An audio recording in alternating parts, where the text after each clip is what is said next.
राधे कृष्ण। ओम श्री गुरुभ्यो नमः। श्रीमन्नारायणीयं दशकं नंबर 39 योगमाया प्रादुर्भावः कृष्ण जन्मोत्सवश्च। ट्यून भवन्तमय। भवन्तमयमुद्वहन् यदुकुलोद्वहो निस्सरन् तदर्श गगनो जलज्जलभरां कलिन्दात्मजाम् अहो सलिलसञ्जयः स पुनरैन्द्रजालोदितो जलौक इव तक्षणात् प्रपतमे यथा माययौ प्रसूप्तपशुपालिकां निभृतमारुदद्भालिकाम् अपावृतकवाटिकां पशुपवाटिकामाविशन् भवन्तमयमर्पयन् प्रसवतल्पके तत्पदात् वहन् कपटकन्यकां स्वपुरमागतो वेगतः ततस्त्वदनुजारवक्षपिदनेत्रवेगद्रवत् पटोत्करनिवेदित प्रसववार्तयैवार्तिमान् विमुक्तचिगुरोत्करस्त्वरितमापतन् भोजराट् अतुष्ट इव दृष्टवान् भगिनिकाकरे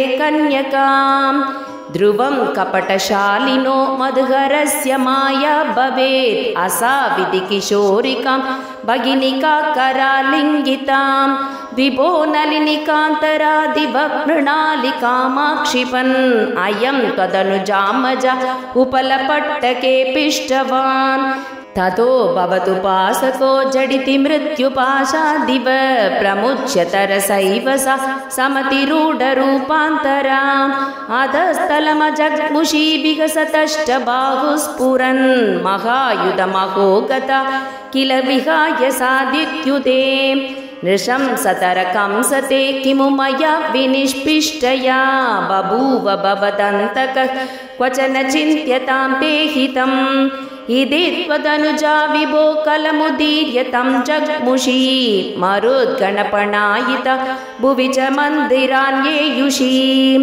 प्रगे पुनरगात्मजा वचनमीरिता भूभुजा प्रलम्ब भगपूतना प्रमुखदानवामानिनः भवन्निधनकाम्यया जगति पप्रमुर्निर्भयाः कुमारकविमारकाः किमिव दुष्करं निष्कृपैः ततः पशुपमन्दिरे त्वयि मुकुन्दनन्दप्रिया प्रसूतिशयने शये रुदति किञ्चितञ्जत्पदे विभूत्यवणिता जनैस्तनयसम्भवे घोषिते मुदा किमु वदां यगो सकलमाकुलं गोकुलम् अहो खलु यशोदया नवकलाय चेतोहरं भवन्तमलमन्दिके प्रथममाभिभन्त्यादृशां पुनस्तनभरं निजं सपति पाययन्त्या मुदा मनोहरधनुष्पृशा जगति पुण्यवन्तो जिताः